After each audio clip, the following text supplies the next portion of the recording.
Magandang araw sa inyo, mga kapuso at kapanalig sa bawat kwento ng buhay. Narito na naman tayo sa inyong paboritong channel kung saan ang bawat kwento ay isang paglalakbay at ang bawat puso ay may tinatagong himig. Sabi nila, lahat ng bagay sa mundo ay may katapat na halaga. Ngunit paano kung ang pinakamahalaga mong pangarap, isang pamilya, isang anak, ay susubukan mong bilhin? Mananatili ba itong isang transaksyon lamang o bubuksan nito ang pinto sa isang pag-ibig na hindi mo kailanman inasahan at hindi kayang tumbasan ng kahit anong salapi? Halina't pakinggan natin ang kwento ni Hiraya at Alon sa Ang Presyo ng Isang Pangarap. Malamig ang hanging dumadampi sa pisngi ni Hiraya Elizalde, kasing lamig ng marmol na puntod na nasa kanyang harapan. Isang taon na ang nakalipas mula nang gumuho ang mundong binuo niya kasama si Daniel. Ngayon, ang tanging natitira na lang ay ang pangalang nakaukit sa lapida at ang pamilyar na kirot sa kanyang dibdib sa tuwing maaalala niya ang mga pangakong hindi na matutupad. Babalik ako. Iyon ang huling sinabi nito sa kanya. Ngunit hindi na ito bumalik. Hinaplos niya ang kanyang tiyan. Walang laman. Tahimik. Ito sana ang katuparan ng kanilang pangarap. Isang munting anghel na bubuo sa kanilang pagmamahalan. Ngunit kinuha rin yon ng tadhana, kasabay ng buhay ni Daniel. Isang malalim na buntong hininga ang kumawala sa kanyang mga labi. Ngunit sa pagkakataong ito, hindi na ito puno ng pagkatalo. Mayroon ng bagong apoy na nagliliyab sa kanyang mga mata. Isang determinasyon na isinilang mula sa abo ng kanyang kalungkutan. Tapos na ang pagluluksa ko, Daniel. Bulong niya sa hangin. Ang boses ay matatag at walang bahid ng luha. Hindi ko hahayaang manalo ang tadhana. Itutuloy ko ang pangarap natin. Magkakaanak ako. Huminto siya. Pinakiramdaman ang bawat salitang binitawan. Pero sa pagkakataong ito, sa paraang ako lang ang masusunod. Walang puwang para sa sakit. Walang puwang para sa pag-ibig. Ang desisyon ay parang bakal na tumigas sa loob ng kanyang puso. Ito na ang kanyang bagong proyekto, ang kanyang bagong misyon. Isang plano na perpekto, kalkulado, at walang bahid ng kahit anong emosyon. Ang opisina ni Hiraya sa pinakatuktok ng Elizalde Prime Holdings Tower ay salamin ng kanyang pagkatao. Malawak, moderno, at malamig. Mula sa salaming pader, tanaw niya ang buong lungsod ng Maharlika, isang syudad na nasa ilalim ng kanyang mga paa. Sa harapan niya nakaupo si Miguel Miggy Castellano, ang kanyang matalik na kaibigan at pinagkakatiwalaang abogado. Ang mga mata nito ay puno ng pag-aalala. Hira, sigurado ka na ba talaga rito? Tanong ni Miggy. Ang boses ay malumanay. May iba pang paraan. Pwede kang mag-ampon. Ayoko, Miggy. Putol ni Hiraya. Ang boses ay kasing talas ng patalim. Gusto ko, dugot laman ko. Ito ang desisyon ko. Kinuha niya ang isang folder mula sa kanyang desk at itinulak ito palapit kay Miggy. Nakalista dyan ang lahat ng kwalifikasyon na hinahanap ko. Matangkad, malusog, walang lahing may malubhang karamdaman, at higit sa lahat matalino. I want the best genes. Napabuntong hininga si Miggy at binuklat ang folder. At ang kabayaran? 2 million pesos. Sagot ni Hiraya ng walang pag-aalinlangan. Cash. Kapag napatunayang epektibo ang sample, isa lang ang kondisyon. Pagkatapos ng transaksyon, wala na kaming anumang ugnayan. Hindi niya malalaman kung sino ako at hindi niya kailanman makikita ang bata. This is a business deal, Miggy. Nothing more, nothing less. Tinitigan ni Miggy si Hiraya at sa isang saglit nakita niya ang lungkot sa likod ng matigas na maskara ng kaibigan. Ngunit tumango na lamang ito. As you wish, Hira. I'll find your perfect donor. Ang Kapihan Takip Silim ay isang maliit na lugar na nakatago sa isang eskinita ng syudad. Pinili ito ni Hiraya dahil sa pagiging pribado nito. Ang ilaw ay madilim at ang amoy ng bagong timplang kape ay nanunuot sa hangin. Dito niya unang makikita ang lalaking pinili ni Miggy mula sa daan-daang aplikante. Alon Salazar, construction worker, 28 years old. Perpekto ang resulta ng lahat ng medical exams. Nang pumasok ito sa pinto, agad siyang napansin ni Hiraya. Matangkad ito at matipuno ang katawan. Halatang hinubog ng mabibigat na trabaho. Ang balat nito ay kayumanggi, sunog sa araw. Ngunit ang mga mata nito ang kumuha ng kanyang atensyon. Malalim, seryoso, at may bahid ng pagod. Pero may kislap ng isang matinding determinasyon. Umupo ito sa silyang nasa harapan niya at inilatag ni Hiraya ang isang makapal na kontrata sa mesa. Basahin mo, utos niya.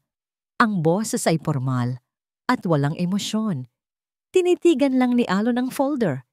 Hindi niya ito binuksan. Sa halip, diretsahan itong tumingin sa mga mata ni Hiraya. Alam ko na ang mga kondisyon. Ang gusto kong malaman. Bakit? Nagulat si Hiraya sa tanong. Walang sino man sa mga aplikante ang naglakas loob na magtanong. That's none of your business. Ang kailangan mo lang gawin ay pirmahan yan at magbigay ng sample. Isang mapait na ngiti ang gumuhit sa mga labi ni Alon. Para sa 2 milyon, parang nagbebenta na rin ako ng 1 piraso ng pagkatao ko. Karapatan ko sigurong malaman kung bakit. Hindi ito pagbebenta ng pagkatao. Giit ni Hiraya, bahagyang nainis. This is a medical procedure, a donation. Tinutulungan mo ang isang taong gustong magkapamilya. Isang pamilya na hindi ko kailanman makikilala. Isang anak na hindi ko man lang mayayakap.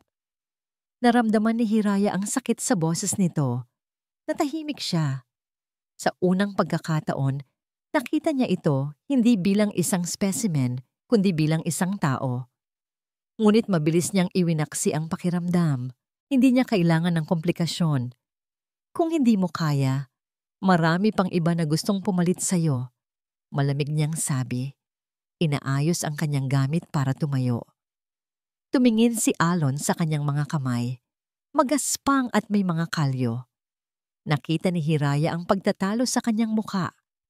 Ang pride laban sa isang matinding pangangailangan. Dahan-dahan itong tumayo. Hindi ko kaya, ma'am, sabi nito. Ang boses ay mababa, ngunit buo. Hindi ako isang produkto na pwedeng bilhin. Pasensya na. Tumalikod na ito at nagsimulang maglakad palayo. Naramdaman ni Hiraya ang isang matinding pagkadismaya. Siya na ang pinakamalapit sa perpekto. Kailangan na naman niyang umulit sa simula. Ngunit bago pa man makalabas si Alon, biglang tumunog ang kanyang cellphone. Isang luma at gasgas na modelo. Sinagot niya ito at nakita ni Hiraya kung paano nagbago ang buong tindig nito. Ang pagiging matatag ay napalitan ng hindi maipintang pag-aalala at takot. Ano, Doc? Kumusta siya? Kailangan na ba talaga? Narinig ni Hiraya ang panginginig sa boses nito. Sige, Doc.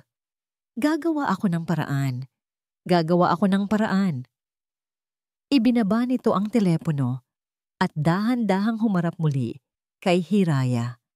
Ang mga mata nito ay puno ng pagkatalo. Bumalik ito sa mesa at dahan-dahang umupo.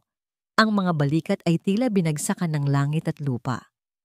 Pinandilatan niya ito ng mga mata, naghihintay. Tumingin ito ng diretso sa kanya. Ang pride sa mga mata nito ay nawala na. Napalitan ng isang malamig at walang emosyong determinasyon. Isang itsura na kilalang kilala ni Hiraya dahil iyon mismo ang nakikita niya sa salamin araw-araw. Tinuturing ko itong trabaho, sabi ni Alon. Ang boses ay halos pabulong ngunit malinaw. Pumapayag ako. Hawak ni Alon ang 2 milyong pisong pangarap sa anyo ng 1 pirasong papel, ang kontrata. Habang tinatahak niya ang maingay na kalsada ng Maharlika, ang bigat ng bawat letra sa dokumentong yon ay tila mas mabigat pa sa sako ng sementong binubuhat niya araw-araw. Ibinenta niya ang isang piraso ng kanyang pagkatao, oo. Ngunit para sa kanya, may isang pangalan ng halagang yon, Liwayway. Ang pampublikong ospital ay malayong malayo sa malamig at modernong mundo ni Hiraya Elizalde. Dito, ang amoy ng gamot ay halo-halo sa dasal at pag-asa. Sa isang sulok ng charity ward, natagpuan niya ang kanyang kapatid. Payat at maputla. Ngunit may ngiting sumilay sa mga labi nang makita siya. "Kuya!" Mahinang tawag ni Liwayway. Ang boses ay kasing hina ng kanyang katawan. "Huwag ka nang magsalita." "Way," sabi ni Alon. Hinahaplos ang buhok nito. "Magpagaling ka lang." "May pag-asa pa ba, kuya?" tanong nito. At sa mga mata ni Liwayway, nakita ni Alon ang takot na pilit nitong itinatago. Dito na isatinig ni Alon ang pinakamatamis na kasinungalingan at pinakatotoong pangako na binitawan niya sa buong buhay niya. "Oo naman," sabi niya. Ang boses ay puno ng kumpiyansang hindi naman niya talaga nararamdaman. "Huwag kang mag-alala sa pera. Nakausap ko na ang boss ko. Papautangin niya ako. Malapit na, Liwayway. Malapit ka nang gumaling. Babalik tayo sa probinsya, sa dalampasigan. Manonood ulit tayo ng paglubog ng araw." Nakita niya ang pagkinang ng mga mata ng kapatid. Isang sinag ng Liwayway sa madilim nitong kalagayan. Para sa kislap na yon, handa si Alon na gawin ang lahat. Handa siyang maging isang produkto, handa siyang maging isang trabaho lang. Kinabukasan, pumasok si Alon sa isang gusaling hindi niya aakalaing mapapasok niya. Isang fertility clinic na napakaputi at napakalinis, tila ba bawal magkaroon ng kahit anong dumi o bahid ng kahirapan. Ang bawat kilos niya ay tila inoobserbahan. Pakiramdam niya ay isa siyang hayop na sinusuri sa isang laboratorio. "Mr. Salazar, this way please," sabi ng isang nurse na walang emosyon ng mukha. Dinala siya nito sa isang maliit at malamig na kwarto. May isang upuan, isang maliit na mesa, at isang TV screen. Inabutan siya ng isang maliit na sterile container. "The instructions are on the table. Press the button when you're done," sabi ng nurse bago siya iwanang mag-isa. Napatingin si Alon sa paligid. Ito na yon, ang pinakakahiya-hiya ngunit pinakamahalagang sandali ng kanyang buhay. Napapikit siya ng mariin. Inisip niya ang mukha ni Liwayway, ang ngiti nito, ang pangako niya. Trabaho lang to, Alon. Bulong niya sa sarili. Trabaho lang para kay Liwayway. Nang lumabas siya ng silid, iniwan niya ang container sa isang maliit na bintana, gaya ng utos sa kanya. Walang pasasalamat, walang kahit anong salita. Isang transaksyon, isang malamig na transaksyon. Habang naglalakad siya palabas, naramdaman niya ang matinding pagka-insulto sa kanyang pagkalalaki, ngunit iwinaksin niya ito. Ang mahalaga, tapos na. Nagawa na niya ang kanyang part. Ngayon, maghihintay na lang siya. Lumipas ang ilang araw. Bumalik si Alon sa impyerno ng construction site sa ilalim ng tirik na araw, sa pagbubuhat ng mga hollow block at paghalo ng semento. Ngunit sa pagkakataong ito, may gaan sa kanyang mga kilos, may pag-asa sa kanyang puso. Bawat patak ng pawis niya ay may katumbas na pag-asa para kay Liwayway. Malapit na. Konting tiis na lang. Habang nagpapahinga, tumunog ang kanyang telepono. Isang hindi rehistradong numero. Kinabahan siya. "Hello? Is this Alon Salazar?" Isang boses ng babae ang tumunog sa kabilang linya. Malamig. Pamilyar. "Si Hiraya." "Oo po." "Ako nga po," sagot niya. Biglang napatayo. "May problema."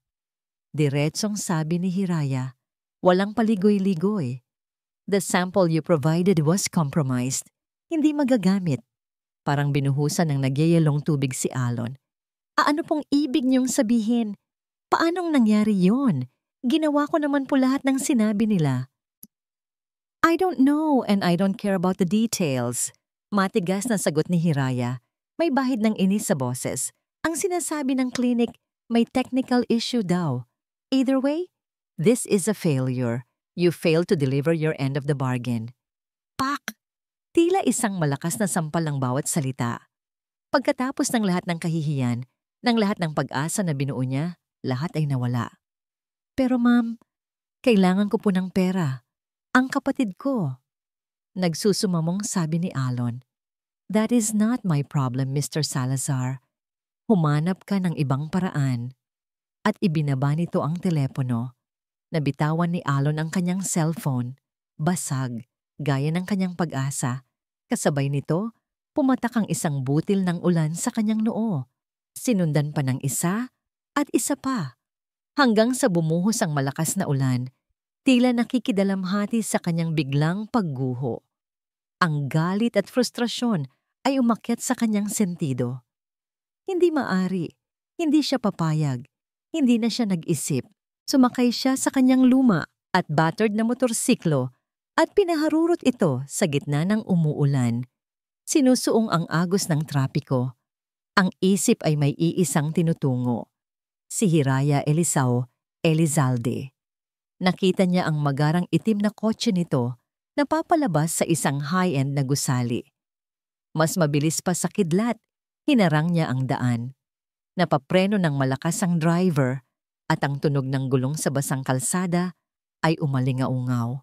Bumukas ang bintana sa likuran at bumungad sa kanya ang galit na mukha ni Hiraya. Ano sa tingin mo ang ginagawa mo? Sigaw nito. Hindi pa tayo tapos mag-usap. Sigaw pabalik ni Alon. Basang-basa na sa ulan. Ang bawat salita ay may kasamang panginginig dahil sa galit at lamig. Hindi mo pwedeng basta na lang itapon ang lahat. Ang pag-asa ng kapatid ko. Wala na tayong pag-uusapan. It's over. Hindi! Sigaw ni Alon. Lumapit at kinatok ang bintana ng kotse. Sa gitna ng kanilang pagtatalo, sa gitna ng kanyang desperasyon, isang ideya ang biglang pumasok sa kanyang isip. Isang ideya na desperado, delikado, ngunit tiyak. May isa pang paraan, sigaw niya. Sapat na para marinig sa kabila ng lakas ng ulan. Tumingin siya ng diretso sa mga mata ni Hiraya, mga matang puno ng determinasyon. Isang paraan na siguradong hindi papalpak. Isang paraan na siguradong hindi papalpak. Ang mga salitang yon ay humampas sa pandinig ni Hiraya na mas malakas pa sa buhos ng ulan sa bubong ng kanyang sasakyan. Nakatitig siya sa mga mata ni Alon, mga matang nagliliyab sa gitna ng unos, puno ng desperasyon, ngunit may isang uri ng katapatan na hindi niya maipaliwanag. Ang logic at rason na bumabalot sa kanyang pagkatao ay unti-unting gumuho. Ang plano niyang perpekto, ang transaksyon na dapat sana'y malinis at walang emosyon, ay ngayon basang-basa at magulo. Gaya ng lalaking nasa labas ng kanyang bintana. Get in, utos niya. Ang boses ay halos hindi marinig. Hindi niya alam kung ano ang nag-udyok sa kanya. Siguro ang pagod sa kabiguan. Siguro ang nakikita niyang determinasyon sa mga mata nito. O siguro, sa isang sulok ng kanyang pusong manhid, naramdaman niya ang bigat ng pag-asa na pasan-pasan nito. Nag-aalangang sumunod ang driver niya, ngunit isang matalim na tingin mula kay Hiraya ang nagpatigil dito. Pumasok si Alon sa loob ng kotse, basang-basa at nanginginig. Nag-iwan ng bakas ng tubig ulan sa mamahaling leather na upuan. Ang amoy ng basang lupa at pawis ay humalo sa artipisyal na bango ng kanyang sasakyan, isang banggaan ng dalawang magkaibang mundo. Ano ang ibig mong sabihin? Tanong ni Hiraya. Pinipilit na maging matatag ang boses habang nagmamaneho sila palayo sa lugar na yon. Hindi agad sumagot si Alon. Pinunasan nito ang mukha gamit ang nanginginig na mga kamay. Kung ang problema ay ang proseso, kung ang teknolohiya ay pwedeng pumalpak, bakit hindi natin gawin sa paraang natural? Napakapit ng mahigpit si Hiraya sa manibela. Natural. Ang salitang iyon ay tila isang bomba na sumabog sa loob ng tahimik niyang kotse. Ang ideya ay napaka-radikal, napaka-personal. Dumiretso ito sa puso ng kanyang mga pader na maingat niyang itinayo. That's absurd, mabilis niyang sagot. Ang usapan ay isang donasyon, isang medical procedure. Hindi, hindi ano ma'am, putol ni Alon. At sa unang pagkakataon, may pait sa kanyang boses. Hindi kasama sa kontrata ang maging tao. Pareho lang naman ang kalalabasan, di ba? Ang kailangan ninyo ay isang anak. Ang kailangan ko ay ang pera. Ang pinagkaiba lang, sa paraang ito, sigurado. Katahimikan. Ang tanging maririnig lang ay ang humaharurot na tunog ng makina at ang wiper ng sasakyan na pilit nilalabanan ang ulan. Ang utak ni Hiraya ay nagtatalo. Ang lahat ng instinct niya bilang isang CEO ay sumisigaw ng, hindi! Napakalaki ng risk. Masyadong magulo. Masyadong personal. Ngunit ang pusong sawi ng isang babaeng desperadong maging ina ay bumubulong ng, paano kung ito na nga lang ang paraan? Hindi niya alam kung paano sila nakarating doon. Isang high-end condominium unit na binili niya para lang sa mga ganitong pribadong transaksyon. Isang lugar na walang personal na gamit, walang litrato, walang buhay, parang isang mamahaling kulungan. Binigyan niya si Alon ng tuwalya at isang set ng damit na nakuha niya mula sa lost and found ng building. Nang lumabas ito mula sa banyo, suot ang isang simpleng t-shirt at shorts na halatang hindi sukat sa kanya. Ang tensyon sa pagitan nila ay halos mahahawakan na. Sa kapal, walang man nagsasalita. Si Hiraya ay nakatayo malapit sa bintana, nakatanaw sa mga ilaw ng syudad na kumikinang sa gitna ng ulan. Si Alon na naman ay nakatayo sa gitna ng sala, hindi alam kung saan ilulugar ang sarili. Ang bawat segundo ay tila isang oras. Ang mga kondisyon, mananatiling pareho. Basag ni Hiraya sa katahimikan, hindi lumilingon. Pagkatapos nito, at kapag napatunayang positibo na, ibibigay ko ang kabuuan ng bayad at hindi na tayo muling magkikita. Isang mabagal na tango lang ang naging sagot ni Alon. Pumasok si Hiraya sa kwarto. Ang silid ay kasing walang buhay ng sala. Isang malaking kama na may puting kumot, 2 side table at isang ilaw. Iyon lang. Humiga siya. Hindi na nag-abala pang maghubad ng kanyang damit pang opisina. Nanatili siyang nakatalikod sa pinto, nakapikit ng mariin. Hinihintay ang mga yabag na hindi niya alam kung gusto ba talaga niyang marinig. Narinig niya ang pagbukas ng pinto, ang pagpasok ni Alon, ang pagbigat ng isang bahagi ng kama. Naramdaman niya ang init ng katawan nito kahit hindi sila magkadikit. Ang bawat himaymay ng kanyang kalamnan ay nanigas. Ito ay isang kasunduan, isang trabaho, isang desperadong hakbang. Paulit-ulit niyang sinasabi iyon sa kanyang isip, parang isang mantra. Naramdaman niya ang dahan-dahang paghaplos ng kamay nito sa kanyang braso. Isang haplos na hindi nagtatanong, hindi nag-uutos, kundi nagpapahiwatig lang ng presensya.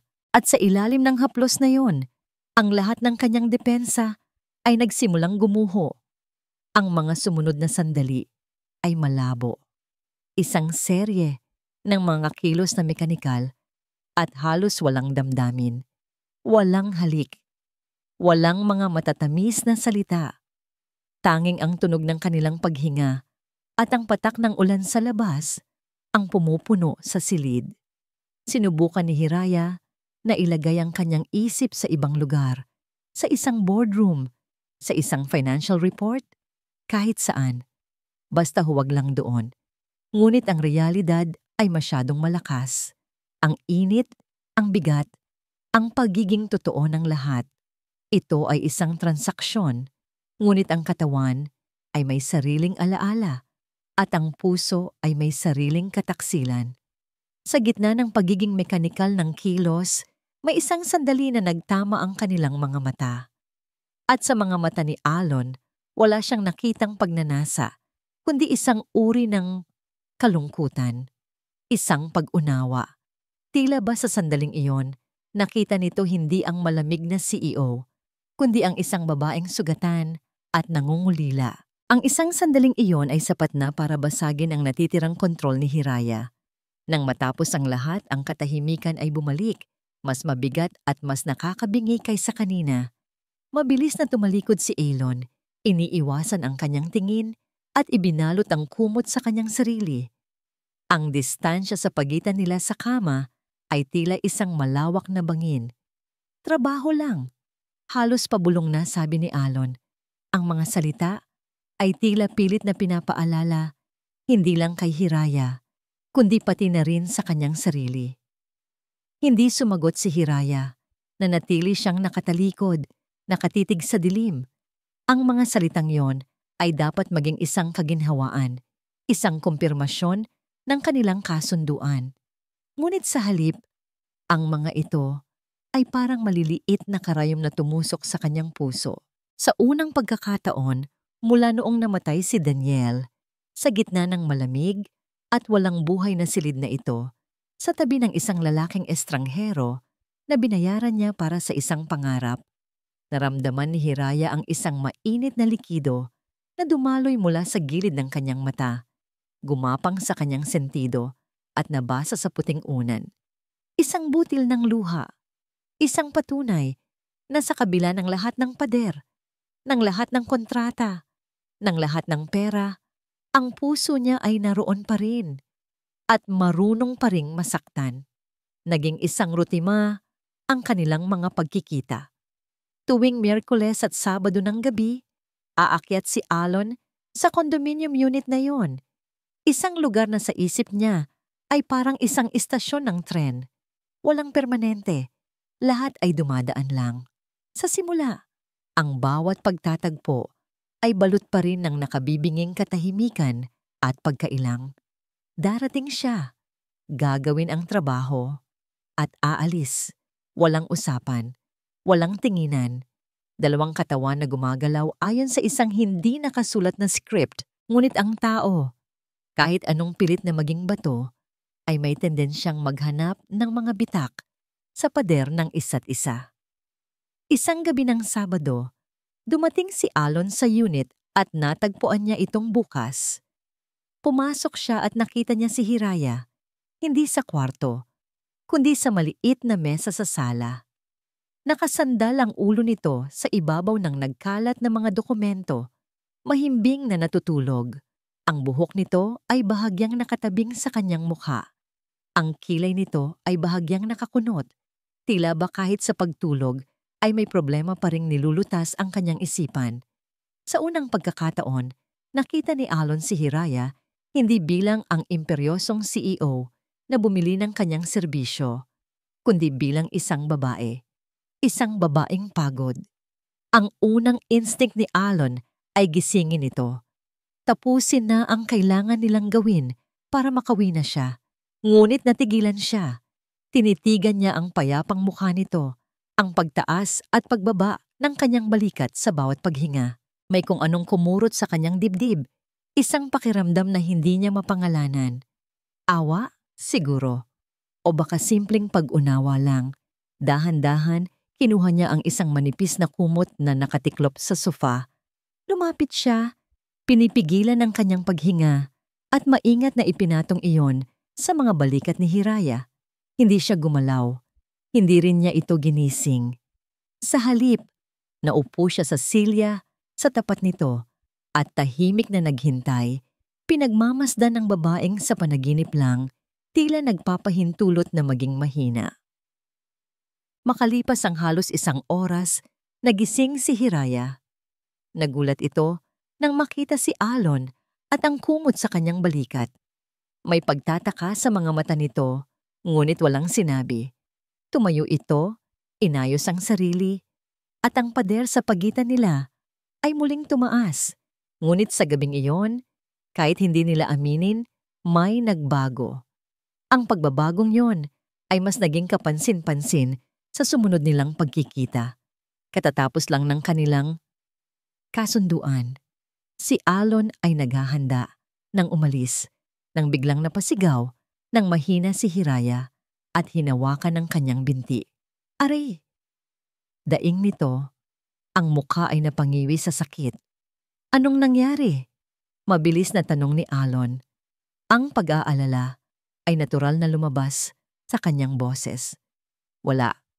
Pulikat lang, sabi ni Hiraya. Pilit na hinihilot ang kanyang binti. Pulikat ba yan? Hindi na siya naghintay ng sagot. Lumuhod siya sa sahig, hinawakan ng binti ni Hiraya at sinimulang hilutin ito nang may kasamang puwersa ngunit maingat. Nagulat si Hiraya sa biglaang paghawak. Teka, ako na. Huwag mong igalaw. Mahinahong sabi ni Alon. Ang kanyang mga kamay ay eksperto sa paghahanap ng naninigas na kalamnan. I-relax mo lang. Ituro mo ang mga daliri mo sa paa paitaas. Sumunod si Hiraya. Ang paghawak ni Alon ay iba. Hindi ito tulad ng mga naunang paghawak na mekanikal at parte ng transaksyon. Ito ay paghawak na nag-aalaga. Mainit, matatag, at nakakaginhawa. Dahan-dahang nawala ang sakit. At napalitan ito ng isang kakaibang pakiramdam. Isang init na gumapang mula sa kanyang binti, pataas. Nang matapos, dahan-dahang binitawan ni Alon ang kanyang binti. Nagtama ang kanilang mga mata at sa pagkakataong ito, walang sino man ang umiwas. Ang katahimikan ay hindi na dahil sa pagkailang, kundi dahil sa isang hindi maipaliwanag na koneksyon. Sa salamat, halos pabulong na sabi ni Hiraya. Ito ang unang pagkakataon na narinig ni Alon ang salitang iyon mula sa kanya. Mula noon, ang yelo sa pagitan nila ay nagsimulang matunaw. Ang mga gabi ay hindi na laging tahimik. Minsan, habang nagbibihis si Alon para umalis, may naamoy siyang pagkain. Nag-dinner ka na? Tanong niya.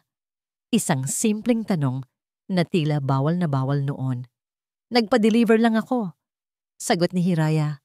Nakaupo sa mesa, tinitingnan ng isang bowl ng mainit na sinigang. Sinigang! Ngumiti si Alon. Paborito ko yan, lalo na yung niluluto ng nanay ko sa probinsya. Napatingin sa kanya si Hiraya. Ang mga mata nito ay may bahid ng kuryosidad. Talaga? Paborito ko rin. Yung maasim na maasim. Oo, sabik na pagsang-ayon ni Alon. Yung tipong mapapapikit ka sa unang higop. Sa unang pagkakataon, nakita ni Alon na ngumiti si Hiraya. Hindi isang pilit na ngiti, kundi isang tunay at maliit na ngiti na nagbigay liwanag sa buo nitong mukha. Nagkwentuhan pa sila ng sandali tungkol sa mga paboritong pagkain, tungkol sa buhay sa probinsya kumpara sa syudad, mga simpleng bagay na nag-alis sa kanila mula sa bigat ng kanilang kasunduan. Sa mga sandaling iyon, hindi sila CEO at construction worker. Sila ay si Hira at si Alon lang. Habang papalabas na ng pinto si Alon, ramdam niya ang gaan sa kanyang dibdib. Ngunit bago pa niya mahawakan ang doorknob, isang tanong ang pumigil sa kanya. Alon? Tawag ni Hiraya. Humarap siya. Ang mukha ni Hiraya ay seryoso na ulit. Ngunit ang mga mata nito ay iba. May malalim na pagtatanong. Bakit mo kailangan ng pera, Alon? Ang tanong ay tumama kay Alon na parang isang malakas na suntok sa sikmura. Ang lahat ng gaan na naramdaman niya ay biglang naglaho. Bumalik siya sa realidad ng ospital, sa maputlang mukha ni Liwayway, sa bigat ng kanyang sekreto. Natigilan siya, ang mga salita ay nawala sa kanyang lalamunan. Hindi niya alam kung paano sasagutin ang isang tanong na napakasimple ngunit napakakomplikado. Ang tanong na binitiwan niya, bakit mo kailangan ng pera, Alon? Ay nanatiling nakabitin sa hangin, isang multo sa pagitan nila. Kahit pa ilang araw na ang lumipas, hindi ito sinagot ni Alon. Ngumiti lang ito ng pilit, isang ngiting hindi umabot sa kanyang mga mata at sinabing, "Para sa pangarap, ma'am, katulad niyo." At umalis na ito. Ang sagot na yon ay mas lalong gumulo sa isip ni Hiraya. Dahil sa unang pagkakataon, naramdaman niyang mayroon silang pagkakapareho. Pareho silang may tinatakbuhang pangarap na handa nilang ipagpalit sa kahit anong halaga. Ngunit may mas malaki pang pagbabago na unti-unti niyang nararamdaman, hindi sa kanyang isip, kundi sa kanyang katawan. Nagsimula ito sa isang bahagyang pagkahilo tuwing umaga na isinawalang bahala niya bilang epekto lang ng stress sa trabaho. Ngunit sumunod ang pagiging sensitibo ng kanyang pangamoy. Ang paborito niyang French perfume ay biglang naging nakasusulasok. Ang amoy ng kape sa kanyang opisina ay nagdudulot ng bahagyang pagduduwal. At higit sa lahat, may isang uri ng pagod na hindi kayang pawiin ng kahit 8 oras na tulog. Isang hapon, habang nasa gitna ng isang mahalagang board meeting, bigla siyang napatayo at nagmamadaling lumabas. Tinatakpan ng bibig. Isinuka niya ang lahat ng kanyang kinain sa tanghalian sa pribadong banyo ng kanyang opisina. Habang nakatingin siya sa kanyang maputlang refleksyon sa salamin, isang katotohanan ang malinaw na humampas sa kanya. Kailangan na niyang malaman. Tadiham, pakiramdam ni Hiraya ay isa siyang teenager na gumagawa ng kalokohan. Siya, si Hiraya Elizalde, ang CEO na kayang magpatumba ng mga karibal sa negosyo sa isang pitik lang ng daliri, ay ngayon nakasuot ng malaking sunglasses at baseball cap. Nagtatago sa isang ordinaryong butika sa kabilang dulo ng syudad, malayo sa mga lugar na madalas niyang puntahan. "Miss, pabili po," sabi niya sa parmasyutika. Ang boses ay mas mahina kaysa sa karaniwan. "Ano po yon, ma'am?" Nag-aalangan siyang lumingon sa paligid. Nang masigurong walang nakatingin, halos ibulong niya ang mga salita. "Pregnancy test, yung pinaka-accurate." Walang pagbabago sa ekspresyon ng babae, tila sanay na sa mga ganitong eksena. Kumuha ito ng isang kahon mula sa salaming estante at inilapag sa counter.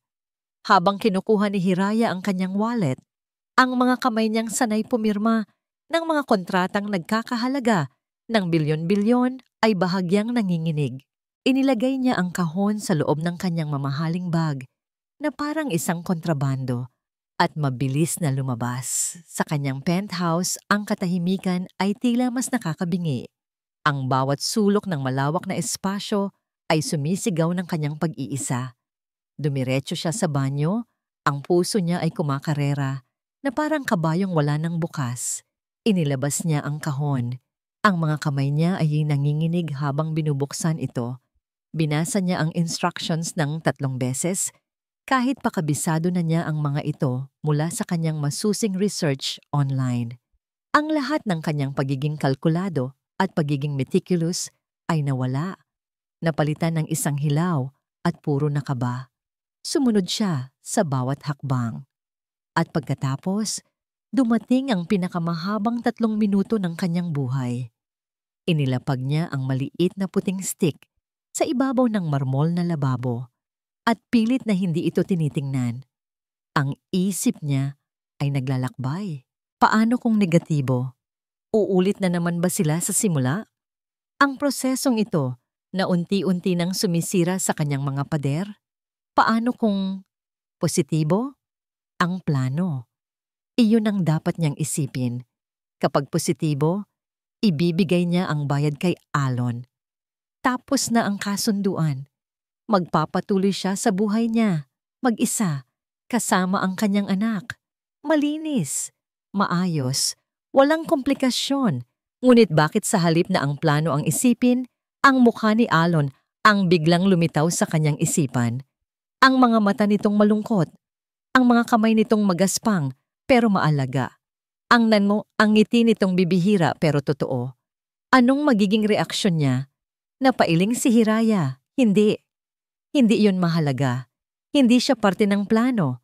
Huminga siya ng malalim at dahan-dahang iminulat ang mga mata. Oras na. Nanginginig ang kamay na kinuha niya ang test kit. Una, isang linya. Malinaw. Mabilis. Ang puso niya ay bahagyang lumubog. Ngunit pagkatapos, may isa pa. Isang napakalabong linya. Tila isang multo. At habang tinititigan niya mo, umonito matitomdiga, ang linya ay dahan-dahang nagiging mas malinaw, mas matingkad, mas totoo, hanggang sa wala ng duda. Dalawang guhit. Positibo. Hindi niya alam kung ano ang kanyang naramdaman. Isang biglaang bugso ng tuwa ang bumalot sa kanya. Nagsimulang tumulo ang mga luha sa kanyang mga mata. Nagtagumpay siya. Ang pangarap niya, ang pangarap nila ni Daniel ay magsisimula ng mabuo. Ngunit kasabay ng tuwa, mayroong takot. Isang matinding takot. Dahil ngayon, hindi na ito isang plano sa papel. Totoo na ito. At ang katotohanan yon ay may pangalan. Alon, ang kanyang unang instinct ay hindi tawagan si Miggy, ang kanyang abogado. Hindi rin ang kanyang sekretarya para iproseso ang bayad. Gamit ang nanginginig na kamay, hinanap niya ang isang numero sa kanyang telepono. Isang numerong nakasave bilang AS. Nagring ito ng 2 beses bago may sumagot. Hello? Ang boses ni Alon ay bahagyang maingay. Marahil ay nasa labas. Binuksan ni Hiraya ang kanyang bibig. Sasabihin niya sana ng formal, Mr. Salazar, I'm calling to inform you that the result is positive. Ngunit walang salitang lumabas. Ang lahat ng kanyang profesionalismo ay naglaho. Ang tanging nagawa niya ay huminga ng malalim, ang lalamunan ay tila may bumara. Alon, iyon lang ang lumabas sa kanyang bibig. Ang pangalan nito, isang bulong na puno ng lahat ng emosyong hindi niya masabi. Tuwa, takot, pag-asa, pagkalito. Isang mahabang katahimikan ang sumunod. Narinig niya ang paghina ng ingay sa kabilang linya. Tila naghahanap ito ng mas tahimik na lugar. Hira? Ayos ka lang?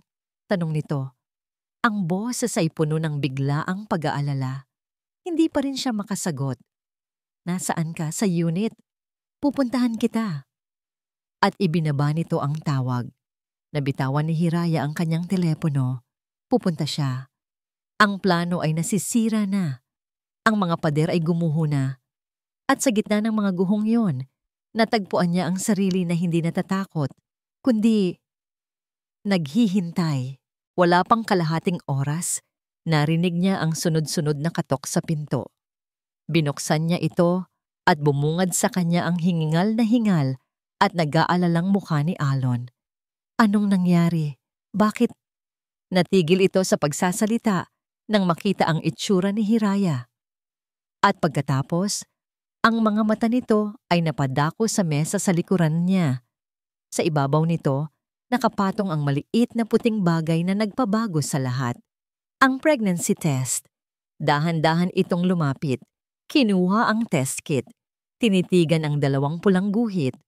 Nang muli itong tumingin sa kanya, ang mga mata nila ay nagtagpo. Walang salitang namutawi. Tanging isang tanong na pareho nilang iniisip. Isang tanong na lumulutang sa hangin. Mas mabigat at mas totoo kaysa sa kahit anong kontrata. Ano na ngayon? Lumipas ang mga araw mula sa gabing nagbago ang lahat. Ang kasunduan ay opisyal nang tapos, ngunit isang bagong, hindi nakasulat na ugnayan ang nabuo sa pagitan nila ni Hiraya. Ang dating trabaho ay naging isang dahilan para bumisita, para kumustahin siya. Dinadalhan niya ito ng mga prutas, lalo na ng manggang hilaw na laging nitong hinahanap-hanap. Pinagsasabihan niya itong magpahinga kapag nakikita niyang nagtatrabaho pa rin ito hanggang gabi. Hindi na siya kumatok sa pinto. Binigyan na siya ni Hiraya ng sarili niyang access card. Para kung may emergency, sabi nito, isang praktikal na dahilan na kapwa nila alam ay isang manipis na tabing lamang sa tunay na kahulugan nito. Parte na siya sa ayaw man nila o sa gusto ng mundong ito. Isang hapon, habang ipinaghahanda niya si Hiraya ng isang tasang salabat para sa pagduduwal nito. Biglang tumunog ang doorbell. Nagkatinginan sila. Maliban sa delivery, halos walang ibang pumupunta sa unit na yon. "Ako na," sabi ni Alon at nagpunta sa pinto. Pagbukas niya, isang lalaking matangkad, nakasuot ng mamahaling suit at may dalang isang basket ng mga imported na prutas at pagkain ang bumungad sa kanya. Ang ngiti nito ay perpekto at makinis, ngunit ang mga mata nito ay matalas na sinuri siya mula ulo hanggang paa.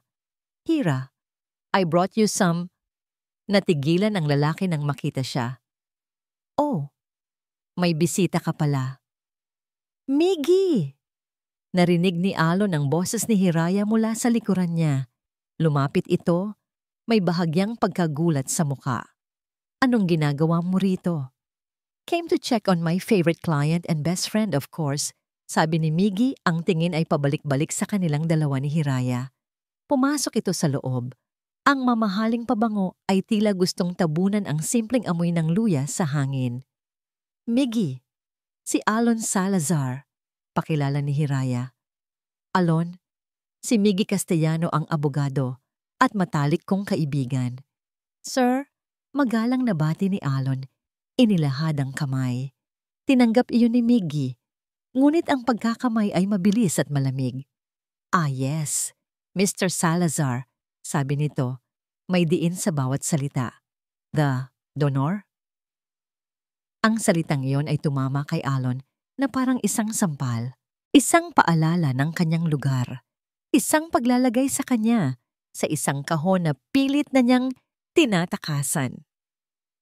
Ang sumunod na kalahating oras ay isang impyerno ng tensyon para kay Alon. Umupo silang tatlo sa sala, ngunit halatang hindi siya kasali sa mundo ng dalawa. Nag-usap si Miggy at Hiraya tungkol sa negosyo, sa mga taong hindi niya kilala, sa mga bakasyon sa ibang bansa na hindi niya kayang bayaran. Si Miggy ay umupo sa tabi ni Hiraya sa sofa. Ang kilos ay natural at puno ng pag-aalaga, habang si Alon ay naiwan sa single armchair sa tapat nila, isang tagalabas na nanonood. "Naalala mo ba? Yung time na naligaw tayo sa Florence, Hira? Grabe, akala ko hindi na tayo makakabalik sa hotel." Tumatawang sabi ni Miggy. Ngumiti si Hiraya. "Oo naman. Kung hindi ka pa nagmagaling sa pagbasa ng mapa." Pakiramdam ni Alon ay unti-unti siyang nagiging invisible. Hindi na siya ang Alon na nag-aalaga kay Hiraya. Siya na ulit si Alon Salazar, ang construction worker, ang donor. Nagsimulang kumuyom ang kanyang mga palad. Isang damdamin ang gumapang sa kanyang dibdib. Isang damdamin na hindi niya pa naramdaman noon para kay Hiraya. Selos. "Excuse me lang," biglang sabi ni Hiraya. Tumayo ito at nagmamadaling pumunta sa banyo. Naiwan silang dalawa ni Miggy sa sala. Ang palakaibigang maskara ni Miggy ay agad na naglaho. Humarap ito sa kanya. Ang mga mata ay malamig at mapanuri. "Alam mo, Alon," panimula nito. Ang boses ay kalmado ngunit may bigat. "Kilala ko si Hiraya mula pa noong mga bata kami. Pamilya na ang turingan namin, kaya natural lang na maging protektibo ako sa kanya." Hindi umimik si Alon. "Para masigurado ang kaligtasan niya, of course, I did a background check on you." Pagpapatuloy ni Miggy, kinuha ang isang mansanas mula sa basket at pinaglaruan ito sa kanyang kamay. "At may mga interesante akong nalaman. Liwayway Salazar, kapatid mo. Tama, may malubhang karamdaman na nakuha mula sa isang construction accident ilang taon na ang nakalipas."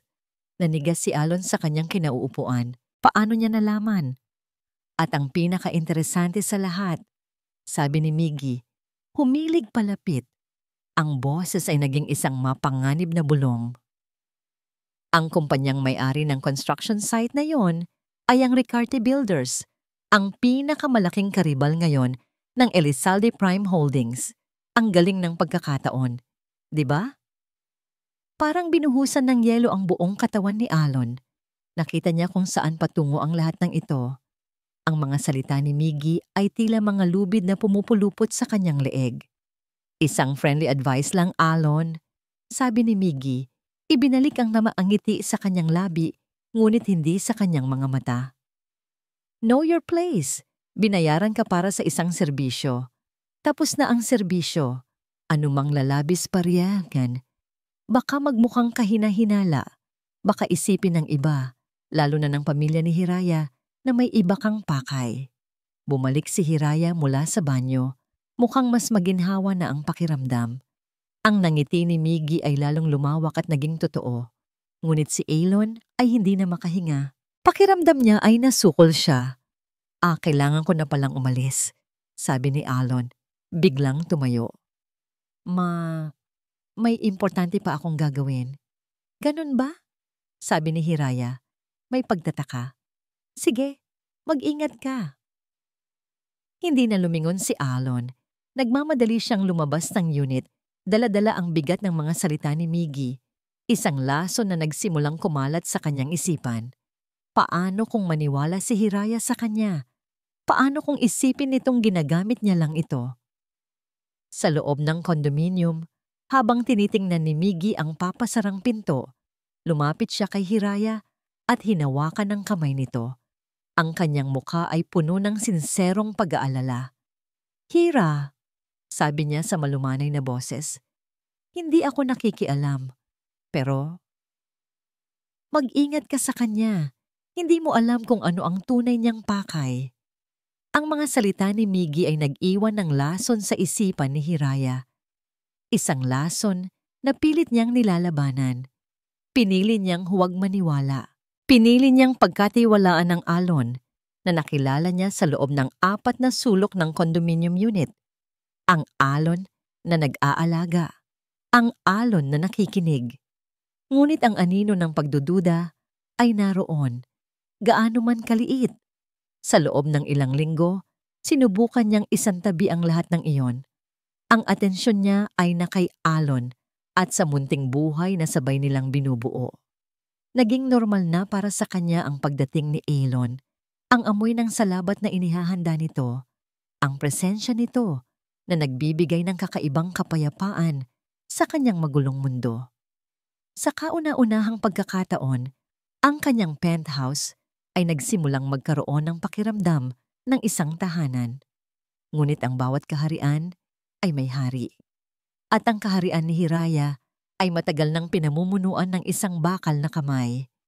Isang hapon, habang naghahanda si Alon ng tinolang manok, isang pagkain na hiniling niya dahil sa patuloy na paglilihi, tumunog ang kanyang telepono. Sa screen, nakita niya ang pangalan na laging nagdudulot ng kaba sa kanyang dibdib. Don Ricardo Elizalde. Papa, sagot niya.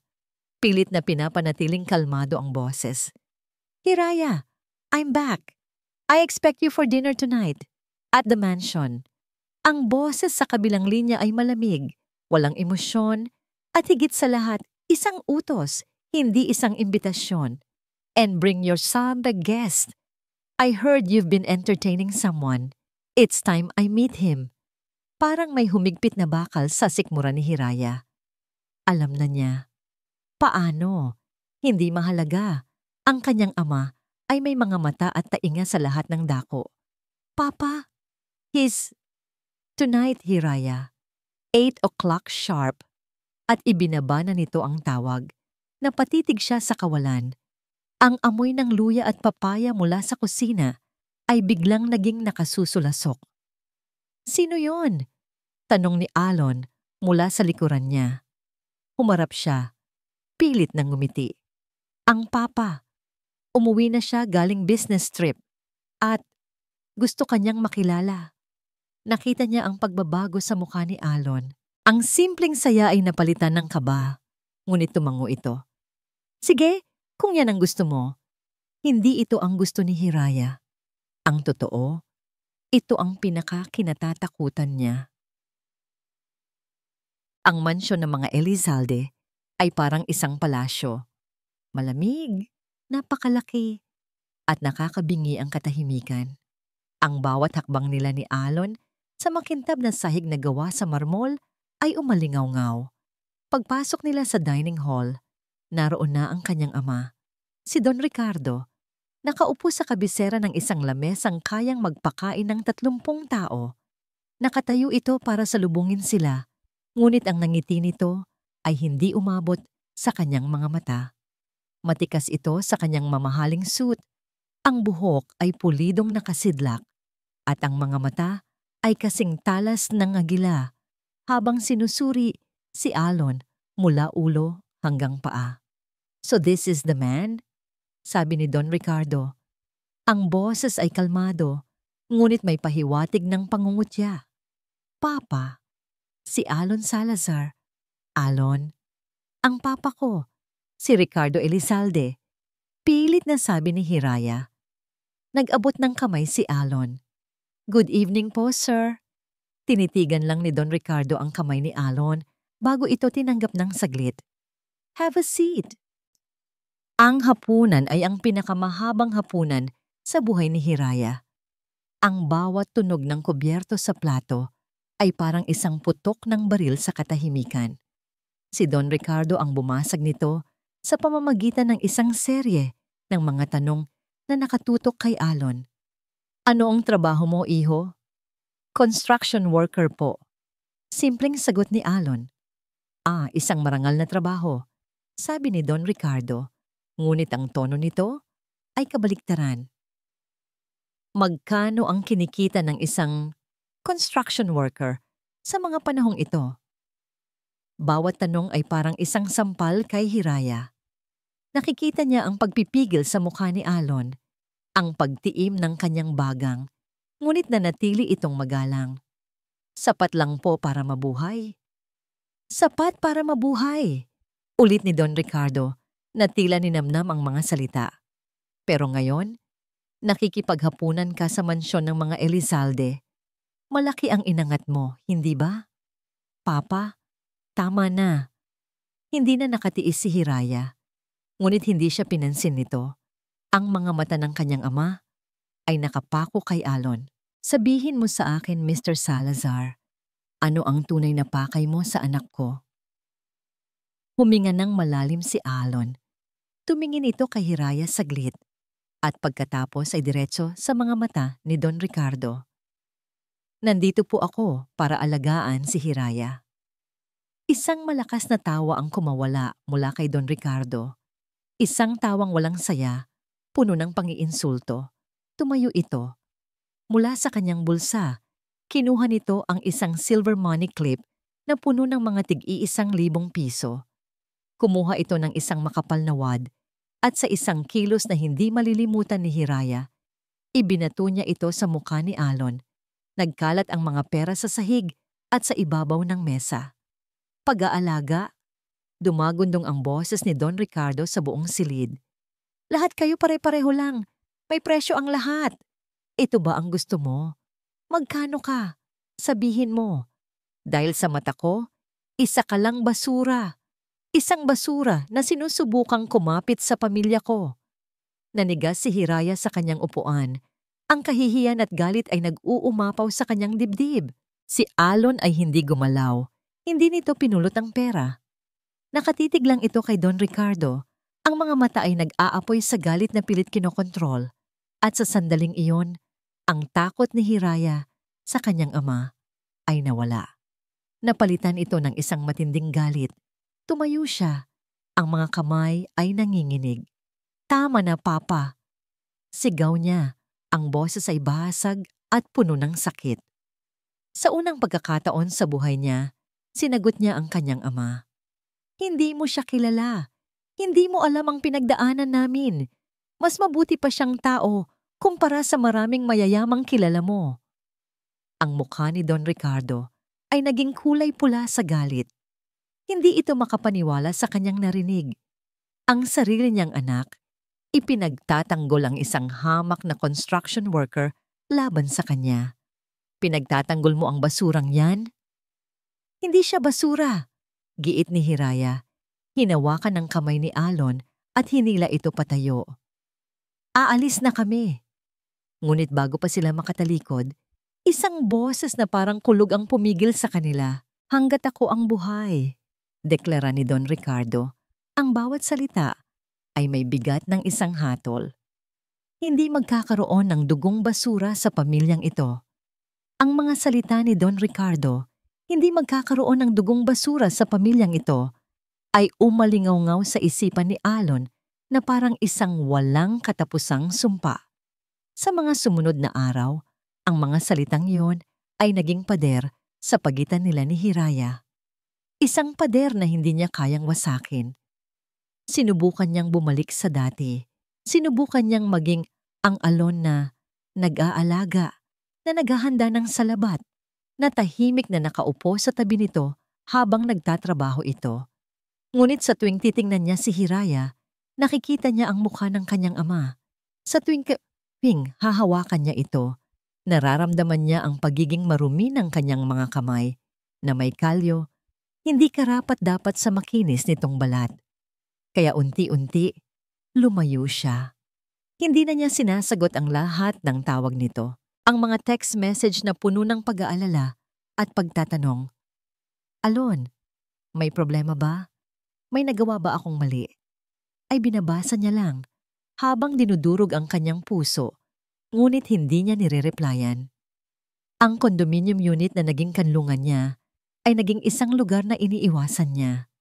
Dahil ang bawat pagbisita ay isang paalala na siya ay isang tagalabas, isang basura, na pilit na isinisiksik ang sarili sa isang mundong hindi para sa kanya. Ang sakit ay hindi dahil sa pag-insulto ni Don Ricardo sa kanya.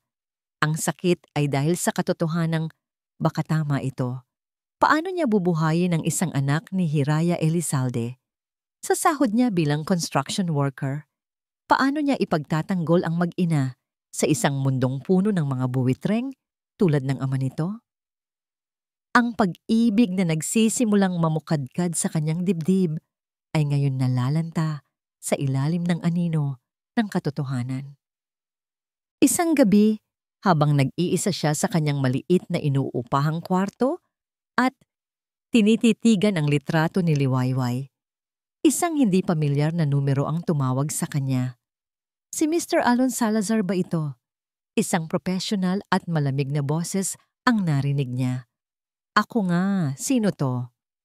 Pinapatawag ka ni Don Ricardo Elizalde. Magkita kayo bukas, 5:00 ng hapon. Kinabahan si Alon.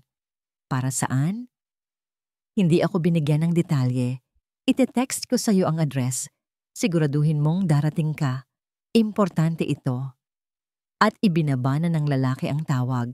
Ilang sandali pa, pumasok ang isang text message, isang address ng isang lugar na hindi pamilyar sa kanya.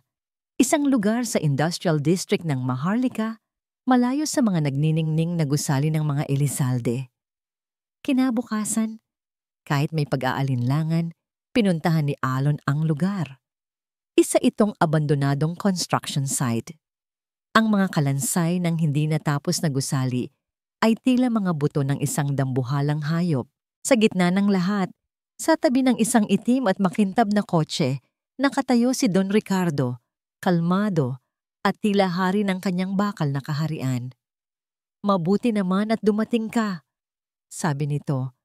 Walang bakas ng galit sa mukha. Ang kalmadong ito ay mas nakakatakot pa kaysa sa kanyang mga sigaw. Ano po ang kailangan ninyo sa akin? Diretso at walang paligoy na tanong ni Alon.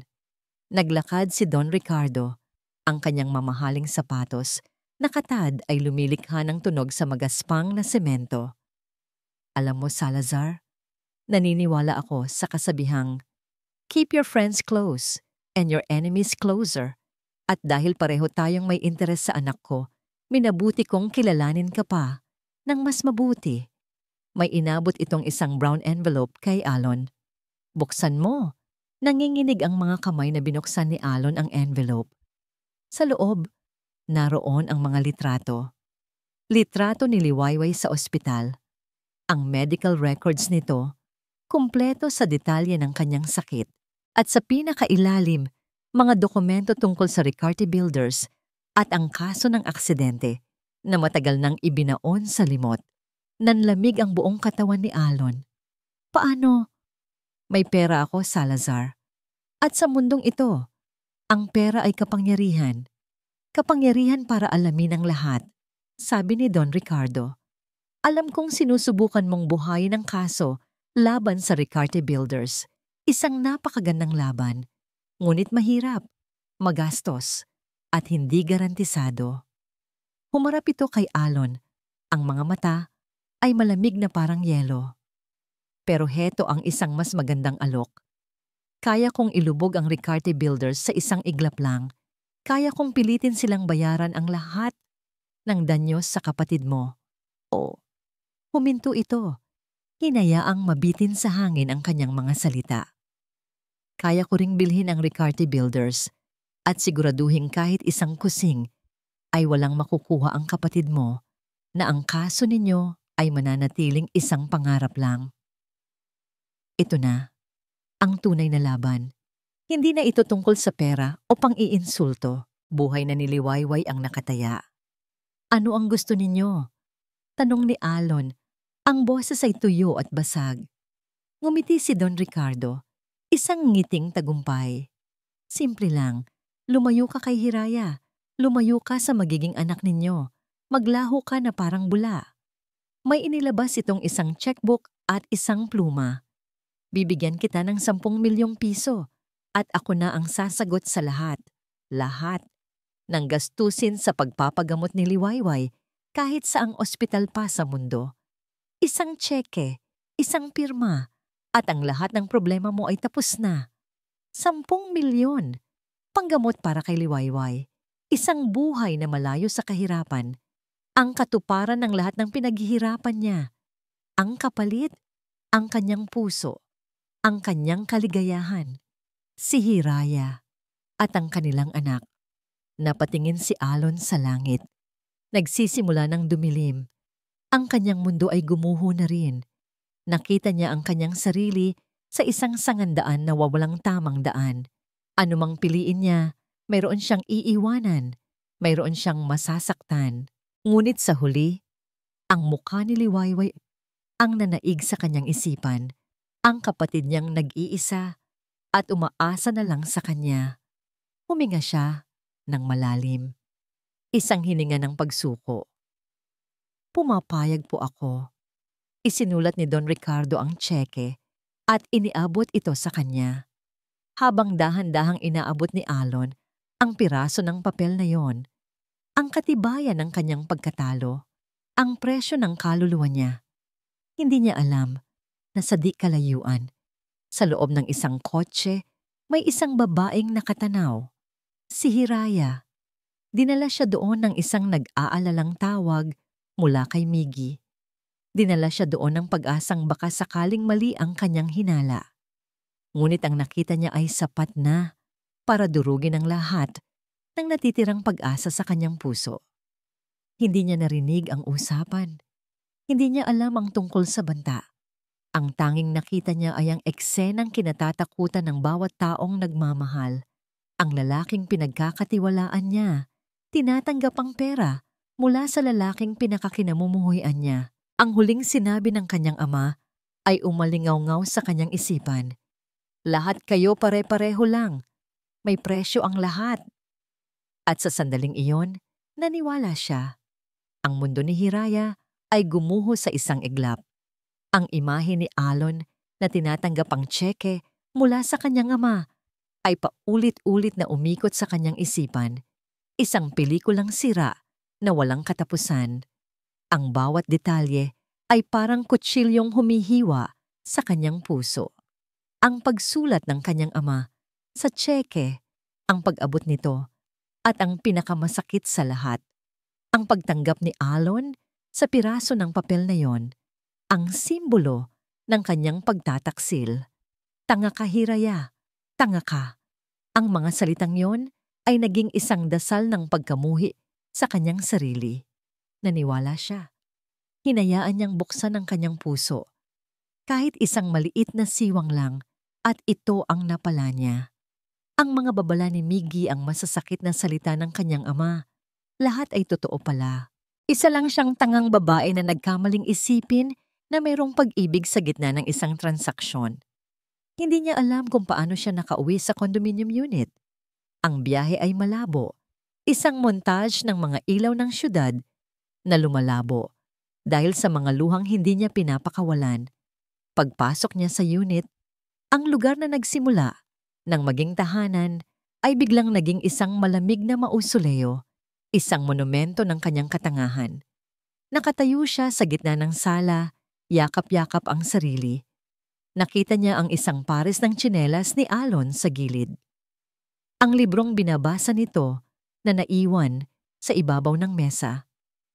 Ang maliit na figuri na gawa sa kahoy, isang ibon na iniregalo nito sa kanya, na ginawa raw nito noong isang gabing hindi ito makatulog. Mga simpleng bagay, mga simbolo ng isang simpleng kaligayahan na peke pala lahat. Kinuha niya ang wooden bird. Ang gaspang nito sa kanyang palad ay parang isang insulto. Lahat ng ito, isang malaking palabas. Siya ang bida na hindi alam na niloloko lang pala siya. Isang karakter sa isang istoryang ang ending ay siya ang talunan. Isang oras siyang naghintay sa dilim. Isang oras na tila isang buong buhay. Hanggang sa maririnig niya ang pagbukas ng pinto. Pumasok si Alon. May dala itong isang supot ng puto bumbong. Kira, naisip ko, baka gusto mo nito. Nakita ko sa daan. Natigil ito nang makita siya, nakatayo sa gitna ng dilim. Agad nitong naramdaman na may mali. Hira? Anong problema? Hindi sumagot si Hiraya. Dahan-dahan siyang lumapit sa ilaw. At doon, nakita ni Alon ang kanyang mukha. Walang emosyon, maliban sa mga matang namumula at puno ng isang bagay na mas malalim pa sa galit, isang basag na puso. Magkano? Tanong niya. Ang boses ay mahina ngunit matalim. Anong magkano? Naguguluhang tanong ni Alon. Ang presyo ko? Ang presyo ng anak ko? Sabi ni Hiraya. Ang bawat salita ay may kasamang pait. Sabihin mo sa akin, Alon, magkano ang halaga naming dalawa para ipagkanulo mo kami sa sarili kong ama. Ang mukha ni Alon ay biglang namutla. Hindi ko alam ang sinasabi mo. Hira, nakita mo kami? Oo, nakita ko. Sigaw niya. At sa wakas, bumuhos ang mga luhang kanina pa niya pinipigilan. Nakita ko ang lahat. Ang pag-uusap ninyo, ang pag-abot niya ng tseke, at ang pagtanggap mo. Ang galing mong umarte, Alon. Napaniwala mo ako. Napaniwala mo akong may pakialam ka. Lumapit si Alon. Sinusubukang hawakan siya. Hira, hindi totoo yan. Pakinggan mo muna ako. May dahilan kung bakit. Dahilan? Humakbang siya paatras. Tila ba ang paghawak nito ay isang apoy na makakapaso sa kanya? Anong dahilan? Ang pera? Siyempre pera. Yan naman ang habol mo mula sa simula, di ba? Akala ko iba ka. Akala ko totoo ka. Hinagis niya sa dibdib nito ang wooden bird. Eto, kunin mo ang mga basura mo. Lahat ng alaala, lahat ng kasinungalingan, kunin mo. Nasaktan si Alon sa ginawa niya. Hindi dahil sa paghagis, kundi dahil sa kahulugan nito. Hira, parang awa mo na. Maniwala ka sa akin. Hindi kita kayang ipagkanulo. Pero ginawa mo. Ang sigaw ni Hiraya ay puno na ng desperasyon. Ang sakit ay napakalaki. Halos hindi na niya kayang huminga. Pinili mo ang pera ng ama ko kaysa sa amin. Wala kang pinagkaiba sa kanya. Pareho kayong naniniwala na lahat ng bagay, lahat ng tao, nabibili. Hindi makasagot si Alon. Ang mga salita ay ayaw lumabas sa kanyang bibig. Paano niya sasabihin ang totoo nang hindi inilalagay sa panganib ang buhay ni Liwayway? Ang kanyang katahimikan ay naging isang pag-amin sa mata ni Hiraya. "Umalis ka na," sabi niya. Ang boses ay pagod na at basag. "Kunin mo ang pera. Magpakasaya ka. Pero huwag na huwag ka nang magpapakita sa akin o sa anak ko. Mula ngayon hindi ka nag-exist sa buhay namin." Tinitigan siya ni Alon. Ang mga mata nito ay puno ng sakit na hindi niya kayang unawain. May gusto itong sabihin, ngunit isinuko na lang nito. Dahan-dahan itong tumalikod. Ang mga balikat ay tila pasan ang buong mundo. Bago ito tuluyang lumabas, lumingon ito sa huling pagkakataon. "Patawarin mo ako, Hiraya," bulong nito. At tuluyan ng lumabas, isinasara ang pinto sa kanilang naudlot na kwento. Sa pagtunog ng pagsara ng pinto, ang lahat ng natitirang lakas ni Hiraya ay nawala. Napaluhod siya sa sahig. Ang mga tuhod ay hindi na kinaya ang bigat ng kanyang pagkabigo.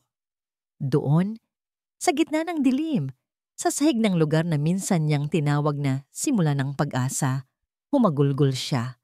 Isang hagulgol na walang tunog, puno ng sakit, puno ng panghihinayang.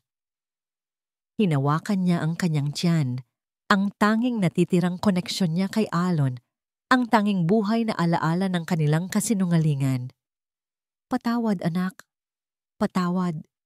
Biglang bumukas ang pinto. Hindi na siya nag-abalang tumingala. Siguro bumalik si Alon. Siguro, "Hira?" Isang pamilyar na boses. Dahan-dahan niyang itinaas ang kanyang tingin. Nakatayo sa may pintuan si Miggy. Ang mukha ay puno ng pag-aalala. Lumapit ito at lumuhod sa tabi niya. Niyakap siya ng mahigpit. Sa balikat ng kanyang matalik na kaibigan, ibinuhos ni Hiraya ang lahat ng kanyang sakit. "Tama ka, Miggy. Tama ka pala." Umiiyak niyang sabi. "Shh! It's okay. I'm here."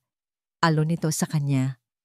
Habang yakap-yakap ni Miggy si Hiraya na walang humpay sa pag-iyak, isang maliit, halos hindi mahahalata, at panandali ang ngiti ang gumuhit sa kanyang mga labi. Lumipas ang mga linggo na parang mga multo, walang kulay, walang buhay. Si Hiraya ay naging isang anino ng kanyang sarili. Araw-araw, ginagawa niya ang mga dapat gawin. Pumapasok sa opisina, pumipirma ng mga dokumento, dumadalo sa mga pagpupulong. Ngunit ang kanyang isip ay wala roon. Ang kanyang kaluluwa ay naiwan sa sahig ng condominium unit, basag at pira-piraso. Ang bawat sulok ng kanyang mundo ay isang paalala kay Alon. Ang bawat paghilab ng kanyang tiyan sa umaga ay hindi na lang senyales ng paglilihi, kundi isang masakit na paalala ng isang pag-asang pinatay niya mismo. Si Miggy ang naging kanyang anino, ang kanyang tagapag-alaga. Araw-araw itong nagdadala ng pagkain. Araw-araw siyang kinukumusta. Siya ang tanging bato na mapagkakapitan ni Hiraya sa gitna ng rumaragas ang ilog ng kanyang kalungkutan. "Kailangan mong maging matatag, Hira, para sa baby." Lagi nitong sinasabi. Ang boses ay puno ng pag-aalaga. At si Hiraya, sa kanyang kahinaan, ay kumakapit sa mga salitang yon. Isang hapon, habang walang ganang nakaupo sa kanyang opisina at tinititigan ang mga financial projection na hindi niya maintindihan, naramdaman niya ang matinding pagkasuklam sa sarili. Hindi ito siya. Ang Hiraya Elizalde na kilala niya ay hindi nagpapatalo. Tumayo siya, desididong umuwi na lang at matulog. Habang naglalakad siya sa tahimik na hallway ng executive floor, napadaan siya sa opisina ni Miggy. Bahagyang nakabukas ang pinto. Mula sa loob, narinig niya ang boses nito, masaya, at tila may ipinagmamalaki. "Oo, pare, medyo magulo nitong mga nakaraang linggo, pero under control na ang lahat," sabi ni Miggy sa kausap nito sa telepono. Hindi sana papansinin ni Hiraya, ngunit isang pangalan ang narinig niya na nagpatigil sa kanyang paghakbang. Yung construction worker, si Salazar, "Wala na, nalinis ko na." Tumawa si Miggy. "Hindi mo aakalaing ganun kadaling paikutin. Konting drama, Konting tulak mula sa matanda. Ayun, tiklop. Nanlamig ang mga kamay ni Hiraya. Anong ibig niyang sabihin sa nalinis? Hindi. Simula pa lang naman, kontrolado ko na ang laro. Pagpapatuloy ni Miggy, ang boses ay puno ng kayabangan. Tanda mo yung technical issue sa clinic? Minsan kailangan mo lang ng kaunting tulak para gumalaw ang mga piyesa sa tamang direksyon. At ngayon, ako na ang laging nasa tabi niya. Technical issue sa clinic. Ang mga salitang yon ay umalingaw-ngaw sa isipan ni Hiraya na parang isang alarma. Ang insidente, ang simula ng lahat ng gulo. Ang dahilan kung bakit sila napunta sa mas komplikadong sitwasyon. Ang sabi ng klinik, isang aksidente. Pero si Miggy, paanong alam niya iyon? Dahan-dahan. At sa sobrang pananahimik, humakbang paatras si Hiraya, palayo sa pinto. Ang pagod at kalungkutan na bumabalot sa kanya ay biglang naglaho. Napalitan ito ng isang malamig at matalas na pakiramdam. Hinala. Ang CEO sa loob niya na matagal nang natutulog ay biglang nagising. Kinabukasan, hindi sa Elizalde Prime Holdings, dumiretso si Hiraya. Dumiretso siya sa fertility clinic. Ang kanyang dating kaba nang pumasok siya rito ay napalitan ng isang bakal na determinasyon. I want to speak with Dr. Morales. Now, sabi niya sa receptionist, ang boses ay hindi nagtatanong, kundi nag-uutos. Sa loob ng opisina ng doktor, naging malinaw ang lahat. I'm sorry, Miss Elizalde, but due to patient confidentiality, I cannot. Confidentiality? Putol ni Hiraya. Ang boses ay malamig na parang yelo. Doctor, ang pamilya ko ay isa sa mga pinakamalaking benefactor ng ospital na kinabibilangan ng klinik na ito. Isang tawag ko lang sa board. At ang confidentiality na sinasabi mo, ang magiging pinakamaliit mong problema. Namutla ang doktor. Ang banta ay malinaw. I want to know what really happened to Mr. Salazar's sample. Giit ni Hiraya. And I want to see all the records, the logs, and the security footage from that week. Pagkalipas ng kalahating oras, nasa isang maliit na security room na si Hiraya, kasama ang hepe ng security at ang nanginginig na doktor. Sa monitor, pinapanood nila ang kuha ng CCTV. Nag-fast forward sila sa mga oras na walang nangyayari. Hanggang sa isang gabi, 2 araw bago ischedule ang procedure. Stop! Go back! Utos ni Hiraya. Sa screen, isang pamilyar na anino ang lumabas. Isang lalaking nakasuot ng suit. Maingat itong lumingon-lingon sa hallway bago pumasok sa restricted area kung saan nakalagay ang mga cryo tank. Ang mukha nito ay hindi gaanong malinaw. Ngunit ang tindig, ang buhok, ang paraan ng paglalakad. Kilalang-kilala niya. Zoom in on his face. Enhance it. Sabi niya, ang puso ay nagsimulang dumaguondong. Ginawa ng security head ang kanyang sinabi. Ang malabong imahe ay dahan-dahang luminaw. At doon, tumambad sa kanya ang katotohanan. Ang mukha sa screen. Ang taong pumasok sa restricted area. Ang taong sumabutahe sa lahat. Si Miggy. Ang paghinga ni Hiraya ay tila nahinto. Isang nakakabinging katahimikan ang bumalot sa kanyang isipan. Ang lahat ng piraso ay biglang nagkabit-kabit. Ang technical issue. Ang pagpipilit ni Miggy na may masamang intensyon si Elon. Ang pagtawag nito sa kanya para aksidenteng makita ang pag-abot ng tseke. Lahat ay plano. Lahat ay gawa niya. Si Elon. Wala siyang kasalanan. Hindi siya ang nagtaksil. Siya ang nagtaksil sa tiwala ni Alon. Siya ang humatol nang hindi inaalam ang katotohanan. Ang pagsisisi ay parang isang alon na rumagasa at lumunod sa kanya. Napahawak siya sa mesa para suportahan ang sarili. Ang mga tuhod ay nanlalambot. Kasabay ng pagguho ng kanyang mundo, biglang nag-ring ang kanyang cellphone, ang personal assistant niya. Mom, sorry to interrupt but you need to see this, sabi ng kanyang assistant. Ang boses ay nag-aalala. What is it, Ana? Pilit na sabi ni Hiraya. Ang boses ay garalgal. Nasa lahat po ng news channel. Si Alon Salazar po. May press conference. Press conference? Opo, ma'am. Sagot ng assistant. Ididemanda niya ang Ricarte Builders. Napatingin si Hiraya sa monitor. Sa mukha ng nagtaksil na si Miggy. Habang ang mga salita ng kanyang assistant ay umuulit-ulit sa kanyang isipan. Ang lalaking pinalayas niya.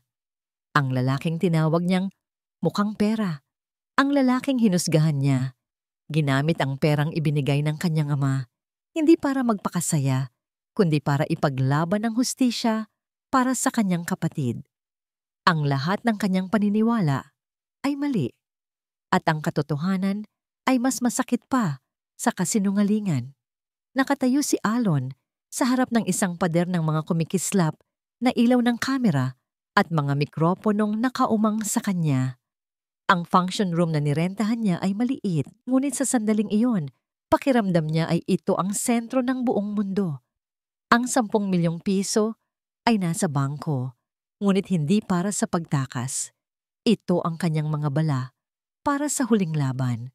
Hindi na siya ang alon na construction worker na yumuyuko sa harap ng mayayaman. Ang suot niya ay isang simpleng long-sleeved polo, malinis at disente. Sa tabi niya ay ang pinakamahusay na abogado na nahanap niya, isang taong naniniwala sa kanyang kaso.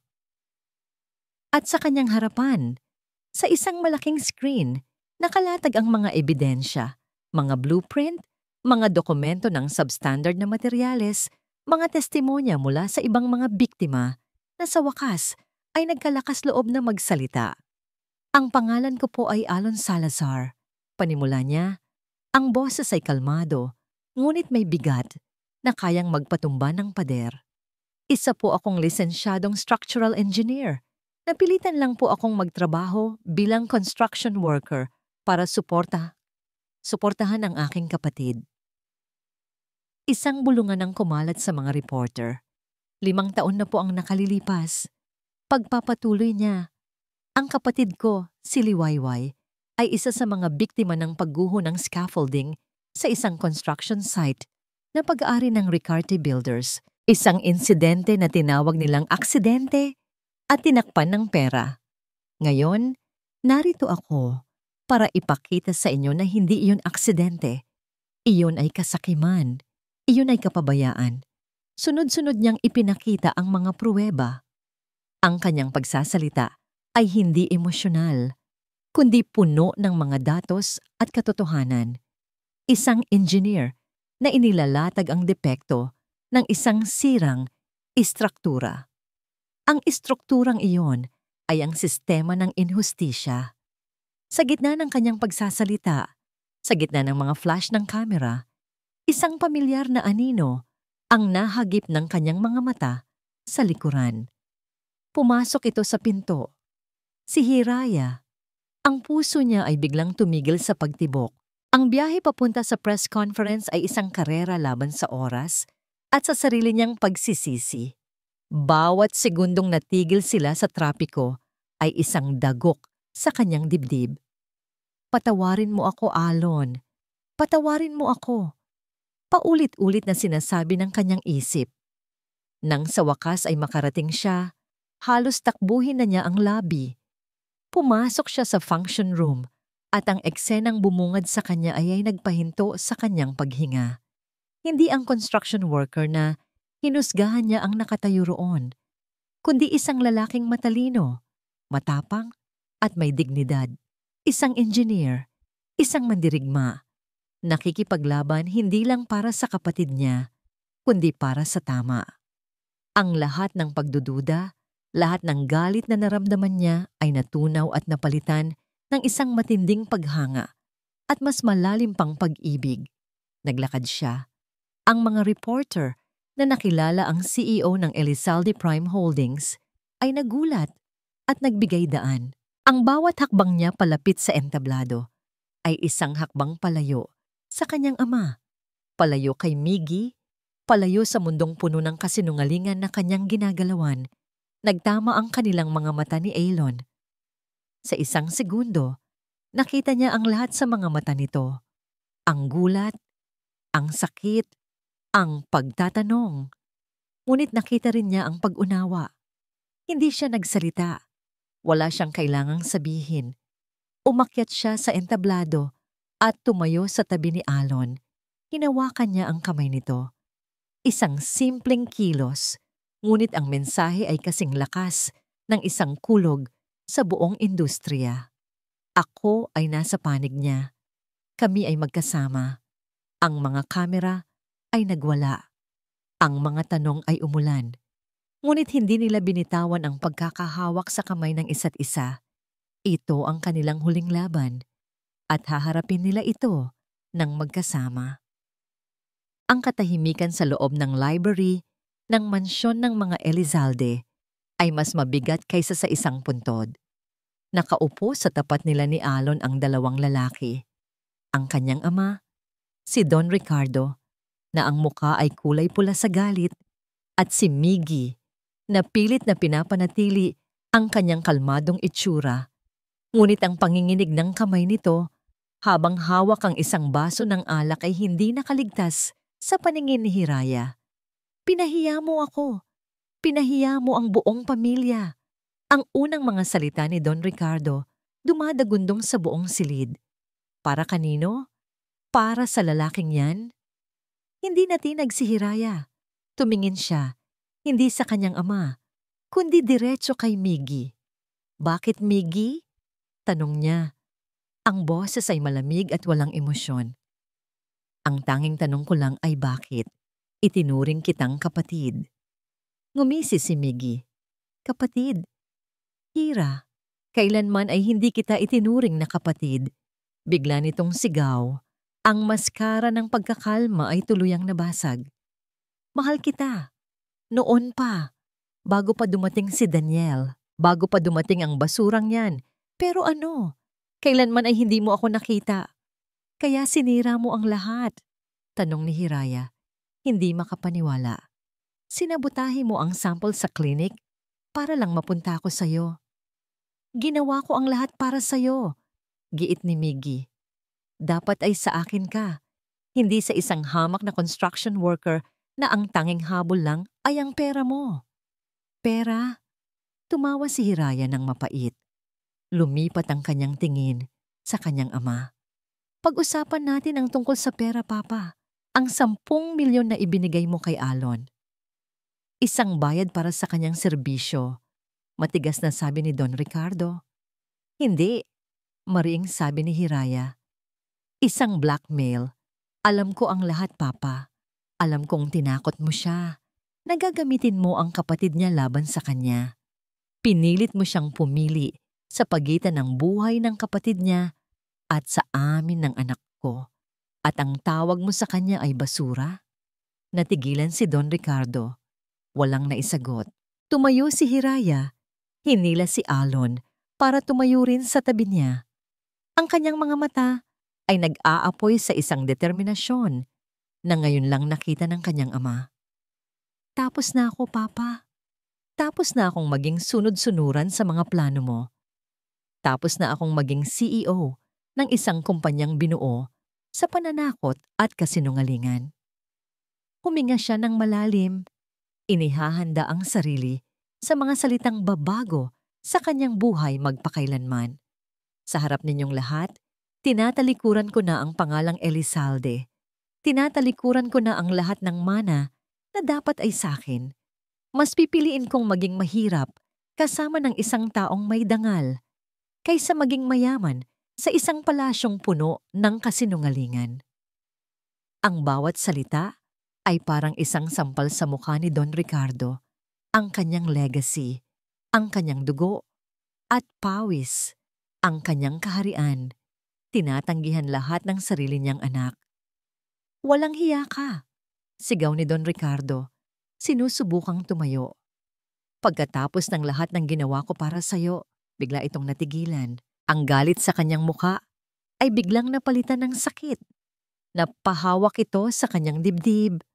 Ang mga mata ay nanlalaki sa gulat at kirot. Humihingal ito. Sinusubukang huminga. Papa?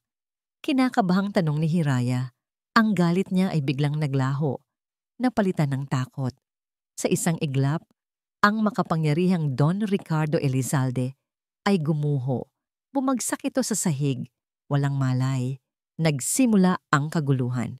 Si Miggy ay natulala sa gulat. Si Alon ay mabilis na lumapit para subukang i-revive si Don Ricardo. Ngunit ang tanging naririnig ni Hiraya ay ang sarili niyang sigaw. Papa! Lumipas ang 6 na buwan. Ang ingay ng mga iskandalo, ang gulo ng mga demanda, at ang bigat ng nakaraan ay dahan-dahang humupa na parang isang bagyong nag-iwan ng pinsala, ngunit kasunod ay isang payapang umaga. Nakaligtas si Don Ricardo Elizalde.